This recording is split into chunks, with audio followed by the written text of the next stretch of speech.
gue nanya ke lo, rencana ngikutin strategi atau strategi ngikutin rencana? Aduh, PR lagi gue ditanya lagi.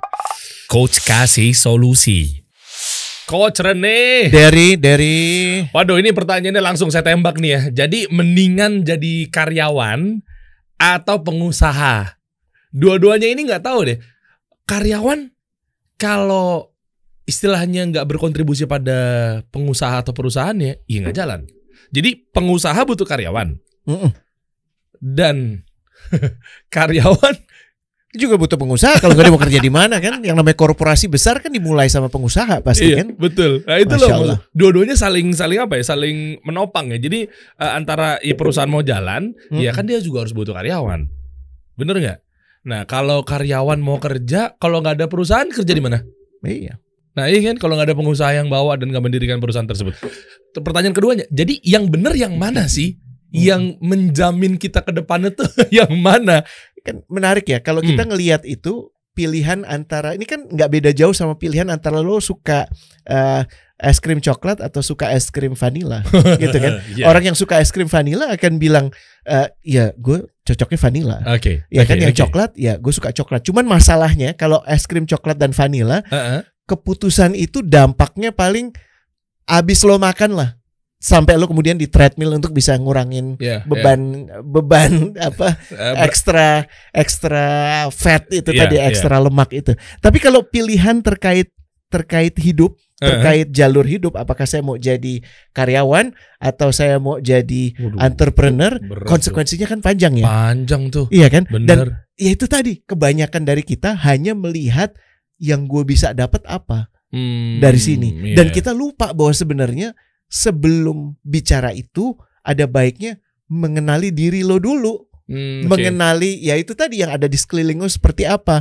Dan yang paling penting gimana lo ngambil keputusan. Karena saat proses pengambilan keputusan ini ini yang mendasari kenapa si buku ini nih dibikin. Karena itu esensi krisis ya itu. Krisis tuh bukan cuman ada ancaman. Aksara Cina kan krisis tuh ada dua komponen. Yang pertama itu threat, ancamannya bukan. Mirip sih. Ada ancaman, yang satu lagi ada peluang. Jadi yang satu tidak mungkin muncul tanpa yang lain.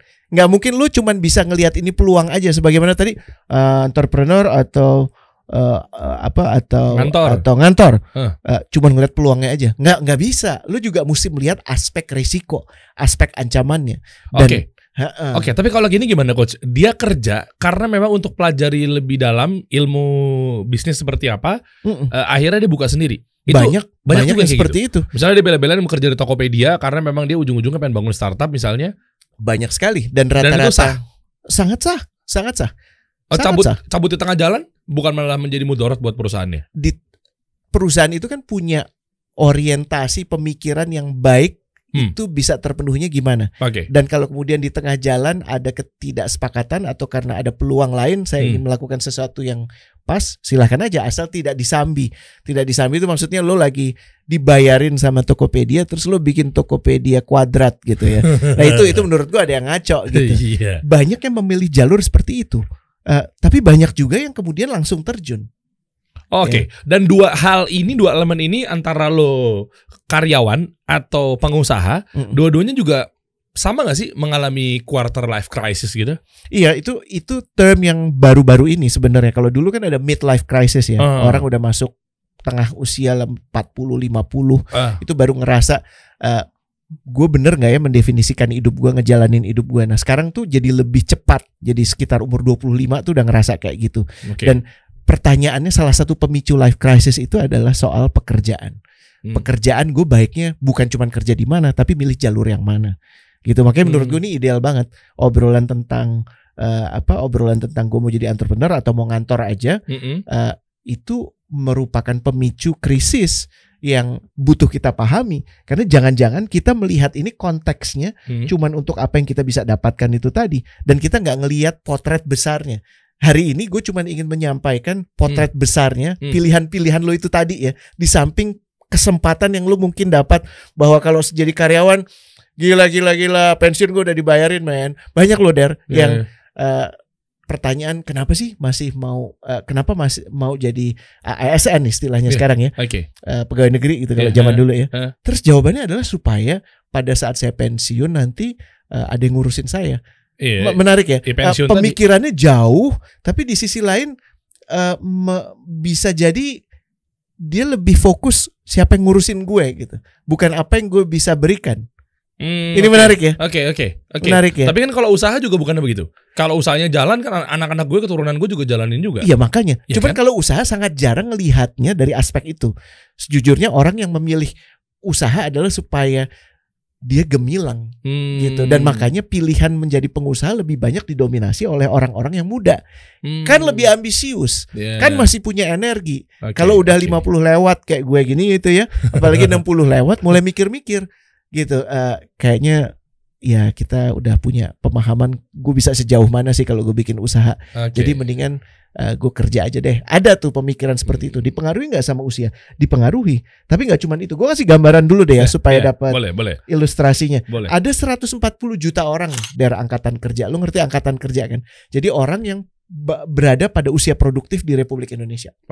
Itu maksudnya 15, 55. Walaupun sekarang orang usia 70 juga tetap produktif ada gitu. Tapi secara statistik angkatan kerja kita tahun 2001 tuh 140 juta lebih 150 ribuan.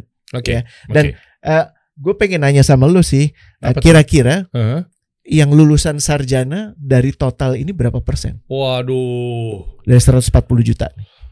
Ini bukan benar atau salah kan jawabannya kan? Persentase. Ya enggak maksudnya bukan gue ntar jadinya lu salah lu benar gitu kan. Enggak. Menurut perspektif gue aja kan coach. Dari 140 juta yang mengecap pendidikan tinggi. 40%. 40% ya? Iya. Ya. Jawabannya 10%. Wow. Ya. Kok dikit banget? Iya, jadi sekarang ya di antara 140 juta itu ada 14 juta yang lulusan perguruan tinggi. Mohon maaf kalau lu semua pernah merasakan perguruan tinggi. Secara statistiknya harusnya lu udah masuk kelompok intelijensia. Intelijensia itu lu punya tanggung jawab kepada yang lain. Kalau ngelihat proporsi angkatan kerja, minimal lu baru menyebut diri lu berhasil itu bukan saat lu punya 1 miliar. Tapi bukan saat lu menjabat posisi direktur, tapi saat lu bisa membantu 10 orang lain minimal. Iya. Oke. Tapi menjadi ini baik. Yang dimaksud dengan 10% sarjana ini S1 dari S1, S2, S3 kan? Diploma ke atas. Jadi ada yang bahkan diploma 3. Kok kecil ya angkanya? Sedikit sekali. Dan angka ini udah naik loh. Karena biasanya ya lebih rendah lagi. Jadi secara bertahap sudah naik. Sekarang setiap tahun sekitar 1,7 juta sarjana itu dikeluarkan oleh perguruan tinggi. Tapi kan baru-baru ini. Iya, makanya dulu ada sebanyak ini. Iya, direktur juga ada juga yang tamatan SMA ya? Iya, ada. Ada beberapa dan mereka mempunyai pendidikan vokasi gitu. Dan ini juga menarik ya. Kalau ngelihat dari angkatan kerja yang 140 juta itu, mereka ada di mana sih sekarang? Iya. Nah ini, iya kan? Yang menarik ya. Lo lihat ya di situ ada buruh, karyawan, pegawai, dominan. Hampir 40%. Ya, ada yang punya usaha sendiri di bawah 20%. Ada buruh nggak tetap nih sama juga sebenarnya dengan buruh, tapi dia paruh waktu. Ada yang pekerja keluarga, jadi bikin usaha kelontong kecil-kecilan. Ya, ada yang pekerja bebas non petani. Ya. Dan macam-macam. Lu bisa lihat di sini. Kalau gue cuma ingin ilustrasikan, pegawai itu berarti ada di mana? Oh, yang paling dominan ya memang pegawai dengan entrepreneur. Gue menyebut berusaha sendiri itu juga masuk kategori entrepreneur. Self-employed itu sebenarnya sudah merupakan cikal bakal dia bisa jadi entrepreneur. Meskipun perusahaannya belum jalan. Meskipun belum punya perusahaan bahkan. Iya kan? Karena dia sudah memulai usaha sendiri paling tidak. Dia sudah mengambil peran kendali untuk bikin dapurnya ngebul sendiri. Dia tidak mengandalkan apa yang biasa disebut sebagai gaji. Gue nyebutnya ini untuk pemahaman obrolan kita. Jadi artinya pada saat lu mengatakan mau jadi entrepreneur atau pegawai, lu udah masuk di 2 yang paling besar di Republik ini. Ini menarik gitu. Coach. Ini kita kalau ngomongin agak kesampingin masalah mana yang benar mana yang salah antara ngantor atau perusahaan usaha gitu ya. Kita mau bahas sebenarnya ini sebagai pelajaran, jangan dicontoh, yaitu tentang gengsinya dulu deh. Misalkan, yaitu lebih banyak mana sih gengsinya antara dia bekerja agar bisa mendapat jawaban ketika ketemu di kondangan sama omnya tantenya, kerja di mana, atau dia jadi diriin perusahaan, dia jadi CEO di sebuah ini, tapi sebenarnya perusahaannya belum kelihatan. Lo belum lihat slide gue sih ya, tapi sebenarnya kita nyambung banget. Kenapa? Karena berikutnya kalau bicara soal pride itu tadi, Indonesia di antara negara ASEAN tuh yang paling tinggi. Ya, paling tinggi kenapa? Karena jawaban untuk menjadi entrepreneur tuh kerap karena gengsi saat ini, karena ini posisi bergengsi, terlebih dengan adanya fenomena startup. Ngerti ya? Gue menyebut diri gue sebagai startup founder itu lebih cool daripada gue nyebut diri gue sebagai pegawai. Atau startup founder itu lebih cool bahkan daripada gue nyebut diri gue sekarang sebagai entrepreneur, bener nggak? Iya lagi. Kalau gue punya usaha bikin desain, karyawannya satu, namanya gue sendiri, ya. Dan sekarang lagi mulai usaha, insya Allah di aplikasinya kasih solusi. Gue boleh dong menyebut diri gue sebagai startup founder, karena Razi kan juga pernah bilang waktu obrolan kita, bikin yang namanya warteg itu pun juga udah startup gitu. Jadi jawaban prestis itu sulit diketahui, tapi yang merespon merasa bahwa jadi entrepreneur itu adalah pilihan hidup mereka, terbesar konsentrasinya ada di Indonesia dibandingkan negara-negara lain. Waduh. Lo bandingin sama Singapura ya, salah satu negara yang paling maju di ASEAN, itu paling kecil men, cuman 16,9%. Cuman menariknya populasi entrepreneur di sana lebih tinggi secara proporsi dibandingkan Indonesia. Menarik ya. Gitu. Jadi nomor satu yang Dery sampaikan tadi, gue cuman pengen nyentil sedikit. Kalau lo pengen jadi entrepreneur hanya karena alasan prestige atau duit, nih kan banyak yang menunjukkan grafik ini ya. Lihat tuh, kalau yang namanya karyawan segitu aja, ya kan karyawan juga bisa naik, bener nggak? Seolah-olah kalau bisnis juga akan naik terus. Ya kan bisa juga turun. Ya bisa turun, bisa minus. Lo bisa nombok loh. Iya betul. Itu yang nggak ditunjukkan di sini. Jadi ya kalau lo pengen jadi lo pengen jadi entrepreneur, pengen jadi startup founder supaya keren, inget ya. 9 dari 10 itu ya gagal. Wah. Ya. Ini apa nih? Lo juga perusahaan dan gue juga. Lo juga. Nih gue kasih tahu ya ilustrasinya. Ini kabar baik, maaf ya. Karena sejatinya lebih kecil dari ini. Gue kasih tunjuk ya kenapa lebih kecil. Secara rata-rata ya bro ya. Nih gue keluarin aja nih. Kelihatan nggak nih? Mana? Nah. Kelihatan ya? Kelihatan dong. Nah. 100 itu misalnya tahun pertama ada 100, ke tahun 0 ada 100 perusahaan berdiri. Sebelum tahun itu berakhir ada 20 yang hilang. Jadi kalau lo berhasil melalui tahun pertama, lo termasuk 80% yang masih lanjut. Masih aman dong? Masih aman. Setelah 4 tahun, tinggal sisa separuhnya dari 80. Jadi tinggal 40. Dan setelah 20 tahun dari 100 yang awal tadi itu bikin, tinggal 8. Yes. Emang nih data ini sesadis ini coach? Ini secara umum. Ya, ini di Amerika datanya gue ambil. Dari dari Kaufman Foundation, itu lembaga yang meneliti entrepreneur. Di Indonesia sejujurnya belum ada yang meneliti secara mendalam. Kalau ada boleh tolong kasih tahu gue. Nielsen nggak ada? Dia nggak meneliti kehidupan entrepreneur. Biasanya lembaga entrepreneur sih, lembaga pengkajian entrepreneur. Mungkin datanya di startup ada, dan itu menurut gue lebih rendah lagi dibandingkan. Jadi kalau jawaban di sini kan 0,8, gitu ya, dong. Di bawah 1% bahkan. Kecil juga ya. Gitu. Nah, ini yang menurut gue perlu dipahami, bahwa pilihan lo ini punya apa ya bahasanya ya? Punya konsekuensi yang gak main-main. Ini yang sekarang kali. Kalau kita lihat dari Kopiko, Panasonic, Indomie, kan dulu juga startup kan sebetulnya kan? Nah mungkin yang memang mindsetnya bootstrapping, profit and loss, itu kayaknya lebih sustainable gitu dibanding era-eranya penyakit-penyakit kapitalis ini loh. Ya bisa jadi. Masuk ke venture capital, investor, funding. Ada baiknya kita bahas. Gue punya satu report yang menarik, tapi gue lagi gak siapin sekarang. Kalau lo mau bahas tentang itu boleh banget. Ya, tentang usia perusahaan, usia startup versus bagaimana preferensi dia terhadap pendanaan. Lihat dong misalnya PT Mayora, PT Sosro. Dulu kan mungkin mereka minusnya ada misalkan. Mereka bukunya gak melulu biru atau hijau atau bahkan merah gitu. Tapi kan kalau kita lihat kan mereka juga berawalnya kan startup. Bener. Bener. Nah, dibanding yang sekarang kan kok kayaknya kan sesadis ini nih angkanya nih.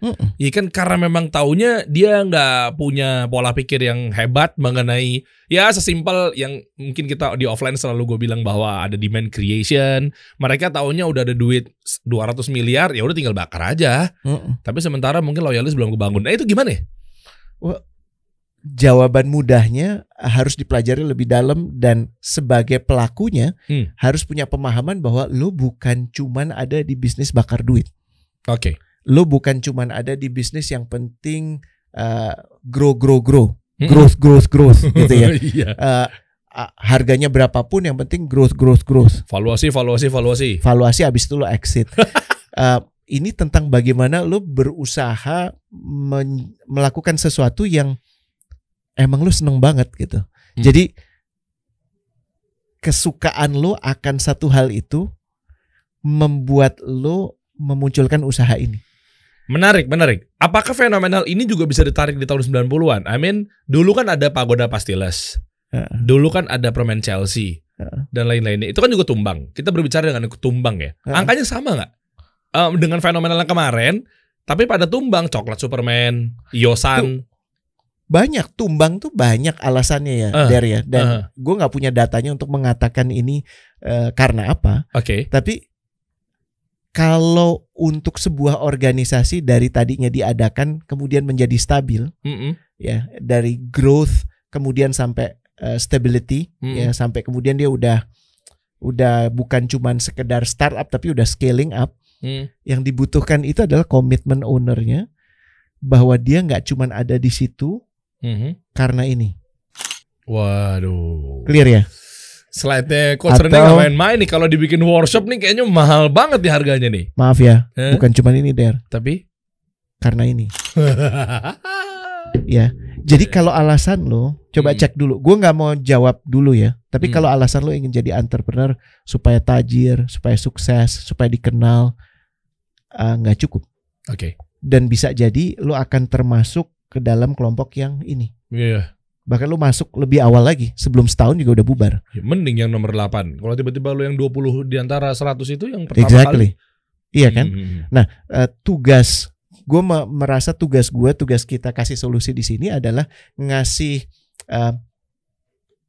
cara berpikir, yang ngasih konsep, bantu ngasih konsep yang perlu dipertimbangkan sebelum memilih itu apa, yang kemudian perlu diuji cobakan itu apa, dan bagaimana kalau dibutuhkan gue bisa pivot gitu. Jadi jangan sungkan kalau lo kemudian sudah jadi karyawan, lo pengen jadi pengusaha, fine. Dari pengusaha kemudian lo pengen jadi karyawan, kan banyak yang, weh, lo udah keren-keren jadi pengusaha, kok jadi karyawan? Lo nggak boleh ngomong gitu. Itu nggak hina ya? Nggak hina sama sekali. Selama maaf ya. Ada beberapa contoh yang seperti itu. Dari pegawai kemudian dia jadi direktur gitu ya. Dan dia jadi direktur perusahaan yang besar sekali. Perusahaan yang menentukan hajat hidup orang banyak gitu. Kalau ditanya tingkat keberkahannya mana yang lebih tinggi, ya dilihat aja berapa orang yang kemudian dilayani oleh perusahaan itu, berapa banyak karyawannya, berapa banyak orang-orang yang kemudian hidup dari sana. Baik itu vendor, baik itu customer. Oh iya. Ngerti gak? Kan gak cuma B2C doang, B2B-nya siapa tahu ada gitu kan. Makanya jadi jangan sempit melihat bahwa semuanya pokoknya yang penting gue jadi entrepreneur. Gak salah jadi entrepreneur. Tapi kalau cuma pengen jadi entrepreneur karena gak nemu alasan selain daripada duit dan ketenaran atau kesuksesan bahasanya, pikir lagi deh. Ya. Tapi kan yang kerja juga bisa ada potensi untuk ketenaran dan kesuksesan. Tenar kesuksesan itu konsekuensi doang kok. Ya, jadi ada kemungkinan dari pilihan ini lo jadi tenar. Siapa ya? Pak Budi Sadikin yang sekarang Menteri Kesehatan itu sebelumnya direktur dirutnya Mandiri. Salah satu dirut yang paling menurut gue epic banget ya. Bisa bawa Mandiri jadi segokil itu. Kapan-kapan kita undang ya. Boleh banget. Itu asik banget tuh orangnya. Oh, yang dari profesional dia ke kementerian gitu maksudnya? Atau bukan? Dia tuh dulu bahkan pernah sempat mulai usaha. Tapi di tengah kemudian dia memilih bekerja di bank. Ya, dan sebelum akhirnya dia menekuni akhirnya masuk ke Mandiri dan jadi orang nomor satunya. Gue cuma ingin memastikan begini ya, seorang Budi Sadikin memang tidak dikenal sebagai entrepreneur atau pengusaha, tapi siapa yang bisa menyaksikan manfaat yang dia sudah berikan? Oke. Paham ya? Iya. Ya sebagaimana gue juga bisa ngomong tentang banyak entrepreneur hebat gitu. Gitu. Jadi semuanya tuh asal fokusnya adalah bermanfaat, bukan memanfaatkan ya. Bermanfaat. Beda tuh ya. Beda banget. Bukan memanfaatkan, maka lo akan mempunyai usaha yang stabil. Atau kalau lo memilih jenjang pekerjaan, lo akan punya pekerjaan yang asik, yang amanah, yang nggak sibuk ngelihat ke pekarangan tetangga gitu sih. Oke, karena rumput tetangga mungkin lebih hijau gitu ya. Jadinya kita perhatiin dulu habisnya. Pro konnya banyak banget. Mau bicara soal income, ya kan? Oh, tapi coach, kalau kalau jadi karyawan kan income-nya cuma dari gaji. Iya, ya kan ada bonus juga. Beberapa bahkan memberikan ESOP, ya, employee stock option, ya. Beberapa bahkan mempunyai insentif non monetary yang bukan berupa uang, tapi lo diberi pelatihan yang nggak mungkin lo dapatkan kalau lo nggak kerja di situ. Banyak kawan kita. Bener nggak? Kawan kita waktu di Telkomsel ya, Yoso Lukito ya, dia dapat diberangkatin ke Google. Iya nggak? Ya. Oh sorry ya, kalau gue sih milih pengusaha, pingin jadi entrepreneur karena work life harmoninya dapet gitu. Serius gitu. Kapan aja lo ditelepon sama klien, kalau yang satu bos lo kan cuman, kalau lo jadi karyawan kan bos lo cuman satu gitu ya. Tapi kalau lo jadi pengusaha, bos lo kan semua yang jadi customer lo, betul gak? Iya kan? Jadi pengen baca buku ini gue. Kayaknya harus bikin melek nih. Di buku ini ternyata dibahas di quarter life crisis kayaknya. Cocok tuh. Jadi emang pilihan-pilihan hidupnya itu nggak cuma didasari pada pertimbangan apa yang gue bisa dapat dari sini ya, tapi lebih kepada ngelihat, merefleksikan ke dalam diri. Gue tuh siapa sih? Kenapa sih gue ada di sini? Abis dari sini gue mau kemana? Dan gue butuh strategi apa? Gitu. Strategi sama rencana dua hal yang berbeda ya bro ya. Gitu. Strategi rencana bedanya tipis nih soalnya nih. Iya, dan banyak ini jadi out of topic dikit ya. Gak apa-apa. Kalau di korporasi kan banyak perencanaan strategis ya. Menurut gue tuh lucu banget sih. Itu sebenarnya sama, satu hal yang sama itu. Beda banget. Maksud gue gini itu. Tapi kan dia nyusun SOP itu kan operation itu pasti kan ada maksud dan tujuan dan clear pasti datanya. Gini, perencanaan strategis ya, perencanaan sama lah. Sama bukan? Enggak bro. Masa? Gini, rencana itu akan sesuatu yang lo pastikan akan terjadi. Jadi bentuknya checklist. Paham ya? To-do list. To-do list itu kurang lebih rencana. Ya ke kiri, ke kanan, maju, mundur. Itu rencana. Ya. Tapi kalau yang namanya strategi itu bagaimana lo bisa memenuhi sebuah objektif dengan menjalankan rencana tersebut. Jadi gue nanya ke lo, rencana ngikutin strategi atau strategi ngikutin rencana? Aduh, PR lagi gue ditanya lagi. Bismillah.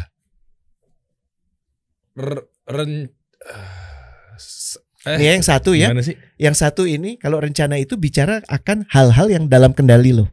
Iya. Kalau strategi itu bicara hal-hal yang di luar kendali lo. Ada yang lo kendalikan, tapi ada yang di luar kendali lo. Berarti ini ngikutin rencana dong harusnya. Kebalik ya. Rencana ngikutin strategi. Karena rencana itu lo kendalikan, tapi rencana itu harus lo ubah kalau keadaan berubah, betul nggak? Oh iya. Jadi yang kita mesti miliki sebelum punya rencana adalah strategi. Jadi strategi dulu dipikirkan. Yes. Baru kemudian mendefinisikan rencana. Eksekusinya pakai apa? Tunggu dulu, sebelum eksekusi itu udah maju lagi. Ya. Tapi sebelumnya, gimana lo bisa punya strategi kalau lo nggak puguh sama objektif lo? Betul. Strateginya apa?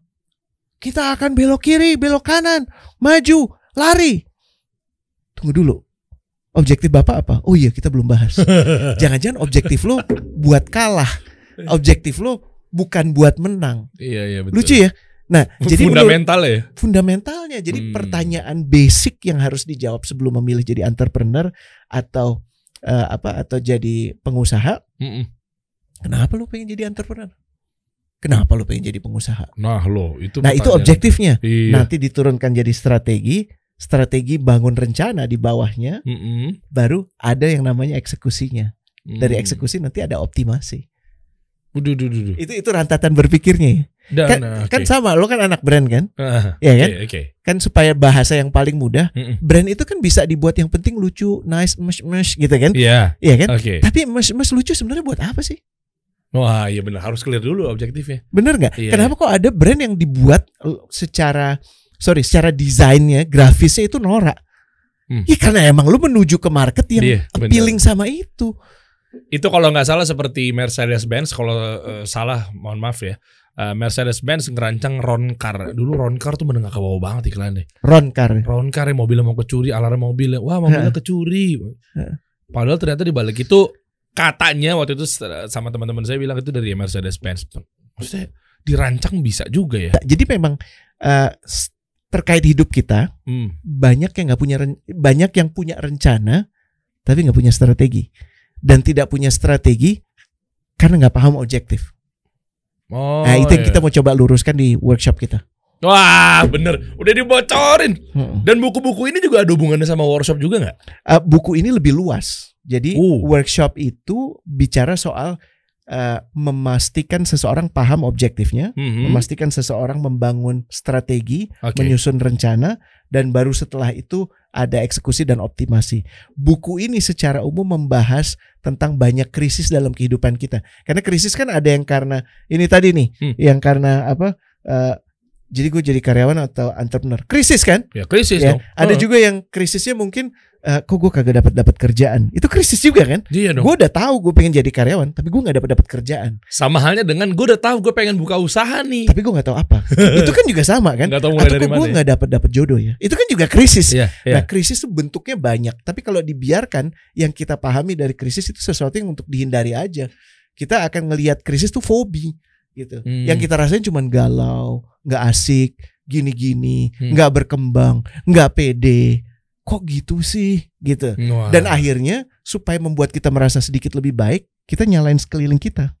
Itu efek paling buruk dari krisis. Saat kita anti kepada krisis dan kita nyalain kanan kiri kita. Wow, ngomongin krisis nih cocok banget deh, karena buku ini Your Ultimate Career Guide 2022. Bismillah. Dan ini adalah buku kedua dari 7.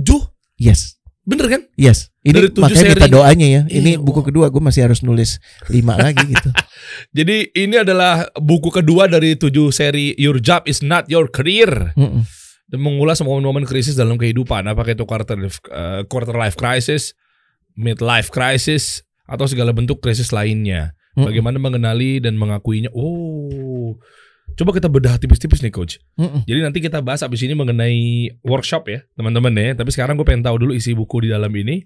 Dan ternyata ini adalah lebih dari workshop. Jadi buat teman-teman sebelum dapetin workshop ini dan untuk tafsirannya seperti apa akan dibedah di sebelum dapetin buku ini, tafsirannya seperti apa akan dibedah di workshop. Nah ini menarik nih. Yang mana kita mau bahas dulu Coach? Dealing with ini boleh. Jadi memang esensi buku ini kalau gue terjemahin ya, membahas life crisis dan gimana lo bisa menavigasi diri lo. Karena dalam krisis itu yang paling bahaya lo kehilangan makna. Jadi hambar, makanan tuh jadi biasa aja, nggak ada keriaan menjalani hari-hari, bangun tidur tuh kerja lagi. Itu ketidakbermaknaan. Gue bahas isinya ya. Jadi poin pertama itu bicara soal ini. Edward Norton tuh sempat bilang generasi gue merasakan midlife crisis pada usia 20-an. Ya, makanya quarter life crisis ya. Ini satu term yang gak pernah dikenal sebelumnya. 20-an udah midlife kan? Nah, makanya disebutnya quarter life crisis. Itu kan sebenarnya midlife crisis yang datang kecepetan. Karena dulu lo gak punya waktu untuk mikirin itu. Dulu itu opsi-opsinya udah lebih tergambar. Lo pasti akan disibukkan dengan keluarga kecil lo. Lo pasti akan sedang meniti karir. Lo gak mungkin berpindah dari perusahaan lain selama nggak tahu, mungkin bisa puluhan atau belasan tahun. Sementara sekarang tiap 18 minggu lo berpikir untuk pindah kerjaan gitu kan. Bener kan? Lu kan. Apalagi kalau kemudian lo dengar profesi yang paling menjanjikan ya kan dari IG yang lo pilih. Terus tiba-tiba muncul tuh profesi yang paling menjanjikan tahun 2030. Itu kenapa selalu ada sih di akun-akun Instagram? Bener tuh kan? Terus di bawahnya ada kalimat-kalimat inspiratif. Ya kan, sudah sesiap apakah kita menghadapi bantuin gue dong. Pokoknya kayak gitu deh. Begitu tahu gue. Jadinya kita bahasa anak sekarang, overthinking lo. Sorry ya, ini makanya di part kedua ya, nggak ada masalah menurut gue overthinking. Yang lebih masalah itu adalah overstimulating. Otak kita itu dibiarkan overstimulasi. Overthinking bagus nggak? Akan hal-hal yang penting lo butuh overthinking tentang kenapa ya? Kok gue kayak sulit banget bersyukur sama Allah. Oh, justru overthinking itu bukan berarti dihindarkan. Enggak, kita butuh pemikir yang dalam. Sekarang ini semakin sedikit orang yang mikir dalam. Karena sekarang udah ngelihat langsung judgment. No, iya. Udah ngaco nih. Oh, iya. Jelek. Kok gitu? Makanya statement. Enggak ada kesempatan buat bahasa Inggrisnya itu ya pondering. Bahasa kita, bahasa Islamnya itu adalah tadabbur. Oke. Benar-benar mengkaji, memikirkan satu ayat itu ternyata kalau dipahami kaidahnya dalam banget. Ya kan? Tempo hari kita sempat bahas esensi kemenangan, ternyata cara pandang kita sama Allah beda banget ya. Allah tuh nggak melihat penaklukan kota, ya kan? Kekayaan, ya kan? Kekuasaan, bukan. Ya, bukan sebagai sebuah kemenangan. Kemenangan sejati adalah saat orang-orang beriman berkumpul, taat, patuh kepada Rasulnya dan semua saling sayang menyayangi. Baru kemudian mereka sujud dan ruku kepada Allah. Gimana coba dong? Iya. Iya kan? Itu kan butuh thinking yang dalam, deep think. Yang bermasalah adalah ketika overstimulated ini. Iya. Berapa banyak account sih lo pilih? Iya kan? Dan menurut gua salah satu yang menyebalkan dari Derry itu menyelamatkan bahasa ini gue bocorin aja ya, menyelamatkan kewarasannya Derry. Derry tidak merasa butuh merespon semua pesan yang masuk segera. Jadi kalau lo kirim message ke Derry akan butuh waktu, malah kadang-kadang harus di-tiktok ke yang lain. Menurut gue Derry itu cara badan ini bukan gue peresin lo gitu ya. Tapi ini cara diri lo menjaga kewarasan lo. Bener kan? Karena lo memilih, kalau gue ngerespon semua, gue gak akan punya waktu ngelihat wajah istri gue, ngelihat wajah anak gue. Iya kan? Berinteraksi sama orang tua gue. Lo pada posisi dimana semuanya butuh lo. Ya PR lo untuk kemudian membuat layer-layer lain. Ya, Tapi salah satu bentuk tidak meresponnya itu salah satu bentuk kewarasan. Ya bayangin kok sekali masuk gitu tiba-tiba misalnya di jam yang sama. Kita ngomongnya misalnya berapa 50 truk gitu. Nyampe rumah kan tenang dong, nggak 5-50-nya. Satu itu udah pasti ntar pingpong tuh. Kita ngebalesin satu, keluarin dulu. Masuk lagi. Lo kebayang gak sih? Lo baru balas satu ya, terus baru balas satu, terus lo balas dua, balas tiga, yang satu udah dibales lagi kan? Nah kan? Ya kan? Iya. Terus apa lagi? Ada message baru lagi masuk. Kenapa? Karena ngeliat lo udah nyala gitu kan? Iya, lo udah bangun gitu udah kan? Online, terus tiba-tiba ada notifikasi. Itu overstimulating gak sih? Itu. Bener gak? Maksud gue jadinya besok dulu kali ya gitu. Dan memang ada waktunya. Yang sehat itu adalah salah satunya mempunyai waktu-waktu hening. Waktu-waktu di mana ini lo taruh setan-setan gepeng ini. Iya benar. Ya? Dan lo jadikan ini sebagai alat. Setan gepeng. Iya kan? Bener lagi. Iya kan? Nah itu di overthinking. Nih berikutnya adalah selalu ada problem men. Sekarang kan lucunya ya orang cari, gue pengen hidup yang gak problem. Gak ada. Selama lo hidup di dunia ini, lo akan dihadapkan dari satu urusan ke urusan lain. Iya kan? Auzubillahi minasyaitonirrajim. Bismillahirrahmanirrahim. Walaqad insana fil kabad. Betul ya? Satu urusan, satu kepelikan ke kepelikan lain. Problem satu ke problem lain. Pada saat lo ngelihat ada orang tuh kayaknya waduh hebat banget ya. Dia posisinya gokil, ya mukanya jembar gitu ya. Kayaknya enggak ada problem. Bukan enggak ada problem. Dia punya kemampuan menavigasi problemnya. Lo baru ada orang nyelak sedikit udah langsung ngang gitu, paham ya? Jadi bukan problemnya ya. Problem yang masalah itu bukan problemnya, tapi cara pandang lo kepada problem. Nih gue kasih bocoran dikit lagi ya.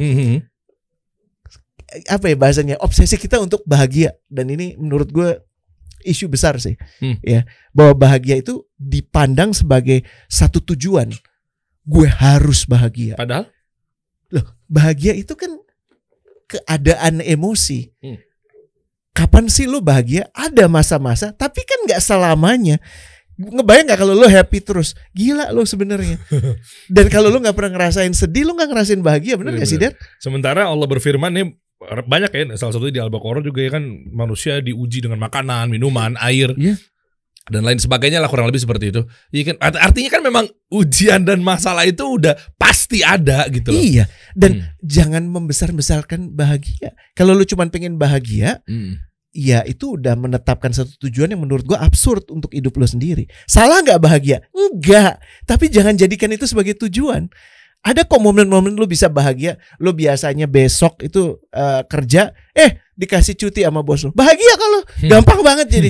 Bener ya? Iya. Gitu dah. Keadaan itu tidak menjadikan seseorang. Ya itu memunculkan orang itu. Nih gue ngambil dari James Allen gitu. Masih banyak sih bro. Ya kurang lebih adalah esensi di buku ini lebih luas daripada sekedar urusan gue jadi entrepreneur atau gue jadi atau gue jadi ngantor ya. Nah, tapi terkait workshop ini, buku ini bisa digunakan sebagai pedoman. Dan harapannya abis ini, kalau lo ada input, mau topik-topik yang lebih spesifik tentang krisis hidup lo, krisis lo apa sih yang lo alamin sekarang, kita bisa bukakan lagi kelas-kelas lain. Boleh, atau nggak dijadikan, menarik tuh coach, atau nggak dijadikan sebagai panduan gimana coach? Contoh misalnya ambil buku ini, jadi dua pendistribusian kita taruh di deskripsi di bawah terkait gimana cara daftar workshopnya. Kan bentar lagi insya Allah kita akan ada workshop nih ya, bismillah ya. Itu pilihan yang tepat nih, jadi sangat disarankan buat teman-teman yang masih sekarang nih bingung pilih kerja atau ngantor gitu ya, ketimbang buka usaha atau jadi pengusaha atau entrepreneur. Nah itu cocok tuh, intinya dua hal ini kan selalu menjadi pisau bermata dua. Nah, saran gue mendingan coba deh lu ambil dulu buku ini, lu beli buku ini, baca dulu, baru ikutan workshop. Itu akan optimal. Jadi itu panduannya paling optimal begitu ya? Iya. Dan tentunya gue harus jujur ya sama lo ya, sebagai penulis Der, seneng bukunya dibaca, tapi lebih seneng bukunya dibeli gitu ya. Clear di sini ya? Ini clear ya, karena Der, gue kasih tahu ya. Penulis tuh kerjanya sekali ya, royalti berkali-kali, tapi Der, royaltinya kecil Der gitu, makanya butuh volume biar gede. Butuh.